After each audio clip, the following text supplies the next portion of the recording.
Let's go through 5 ways beginner boxers can completely change the way they spar and improve their boxing skill. I'm Cody, I'm an amateur fighter and an online boxing coach. I also teach boxing in person, which I've been doing for 3+ years as I make this video, and I've been boxing for 6+ years myself.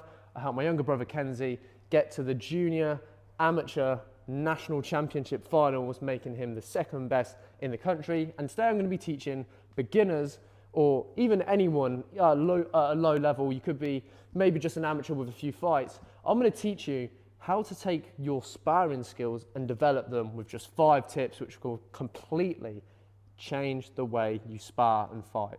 The first tip we're going to be talking about is more shots up and through the middle. Now, too often I see it with beginners, they resort to hooks too quick and leave themselves open.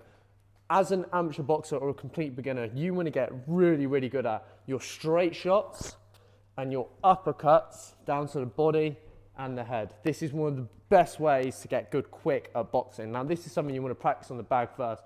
So forget about hooks for now. Forget about long left hooks and right hooks.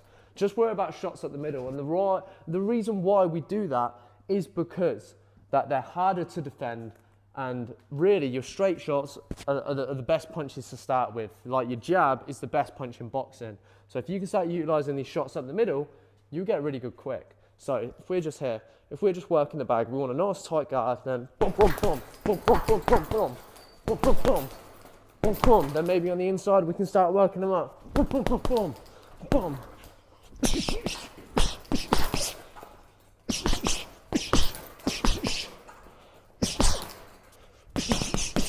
What you can see is there, all them shots up the middle are nice and sharp, fast. You don't have to telegraph them. You can just let your hands go and completely overwhelm your opponents. Now, my second tip today is going to be waiting too long. So making sure that you're not waiting too long and you're actually actively always doing something. I see it all the time. I used to do this super bad, right? You used to just be in sparring and you'll just stand there and look at each other and wait for a miracle to happen. You need to start letting your hands go, all right? You need to start letting your hands go. It's not as complicated as it may seem. Like, I know you're probably thinking about a lot in your head. I want to land this shot, he's going to do this, he's going to do that, and you're planning things, but an experienced fighter will go bam, bam, move off, and then you've got to reset and go again. So you need to make sure you're letting your hands go as much as possible. So rather than just standing there, even if it's just a light jab,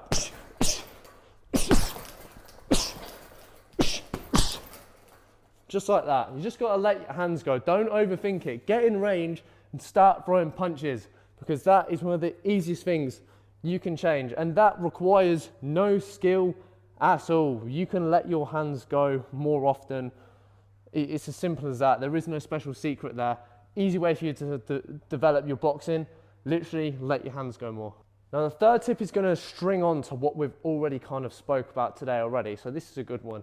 So this third tip is going to be throw in more combinations. Throw in more combination punches. So instead of throwing singular shots too often, again, I see it a lot. We're here and we might wait for ages and we just might go, oh.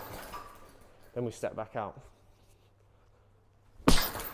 Then we step back out. This is not enough. Amateur boxing is a sprint. Most amateur boxing fights are 3 2-minute rounds. They could be 3 1.5-minute rounds, or 3 3-minute rounds. 3 rounds. You got to let your hands go. In the pros, you can sit and pick shots a bit more, but in the amateurs, or for any beginner, you've got to be letting your hands go more. Yes, it will test your fitness, but this is how you get better. Because if you only throw single punches and you fight against a fit fighter who's strong and works hard, they're going to absolutely blow you away with combinations. So stop throwing just single jabs. You need to be doubling it up. Then go in there, boom, boom, boom. And this is something that does take some practice, and it does become a skill. Like when you get on the bag, you've just got to let your hands go. Start letting your hands go more. Don't throw single punches, all right? There obviously there's a time and place for it, but speaking to you, a beginner right now who wants more help with their sparring, especially if you spar more experienced people than you, start throwing combinations, please. Unless you're amazing and you can sit back and box on the back foot with single shots and win every single round like that, then you need to throw more combinations. Or you need to at least have the skill in your locker. You got to know when to pull it out of the bag and start letting your hands go. Now, this fourth tip is actually going to be quite an interesting one. It's going to be not throwing power in every single punch you throw.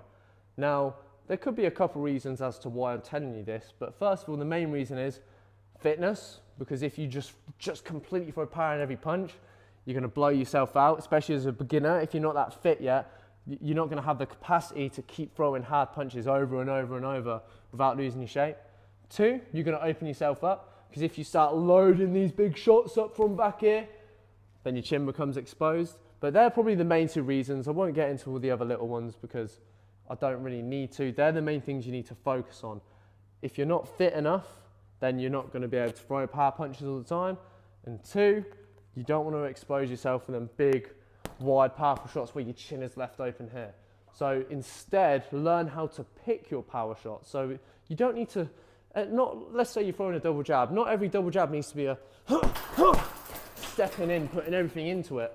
You might mix it up. So if I just start throwing my straight shots here, I might touch with the speed, bam. Then there's the power shot. I've picked my shot, I've set it up, all right? So make sure you're not throwing everything with super power and putting your all into it. You'll tire yourself out, you'll leave yourself exposed, and you become predictable, all right? If you always throw power, then your opponent knows power's always coming. Whereas if you start off with speed first, and then whacking the power for the body shot maybe, or the head shot, then it's going to surprise your opponent and you're going to catch them off guard. So don't throw power all the time. Now my fifth and final tip of the day. This is probably the best one because it's so simple, but it's probably the hardest thing to do in boxing. There's a difference between something being simple and easy. This tip is super simple, but it's not easy as you start getting tired. The more tired and fatigued you get, the harder it is to do this. This fifth and final tip is going to be keeping your shape. So keeping your hands up, keeping your feet in the right place, because I see it all the time and we all do it, I know, I've been there, we all do it, right? But every time you finish throwing a combination, get back in that shape, move your head, keep the feet in the right place, and then you're ready to go again. Just that. Always back in that shape, rather than throwing your shots and going like this. See a lot of people, they throw the jab, then the hand comes down here, then they move out, then the hand comes back up, so it's like. And the problem with that is, every time they finish throwing their jab, their chin's exposed. So you need to make sure you're throwing that jab, your hand's coming back. You're always keeping your shape. And let's say we're stepping in, for example, I see some beginners, like quite recently as well, and I used to do this sometimes, they would step in, boom, boom, boom, and they would come square on with the feet, or even switch stance. You're not comfortable there. You need to make sure you're sticking in that strong stance you've got, keeping that shape, so you've got your balance, and you can always stay strong and upright, and you're not leaning down when your feet are together so you're off balance. You want to make sure you always keep that base and good shape. Now, I hope you enjoyed that one today. I quite enjoyed doing that. I spoke a bit more than I wanted to because I got quite into it and thought there was a lot I wanted to tell you guys about boxing, because as a beginner, it's hard to find your way through your journey and develop. Maybe you're not getting enough one-to-one time. So this is why I make videos like this, so you can improve your boxing at a much quicker rate than the average person would. All right, but essentially you've learned nothing from this video. As daft as that sounds, you have learned nothing from this video until you go and apply everything I've just spoke to you about today. So I've just taught you a few things, but you haven't learned anything yet. Make some notes on this video, or watch it back a good few times, and go and practice it in your next session. Don't just watch this video, move on and hope you're going to get better.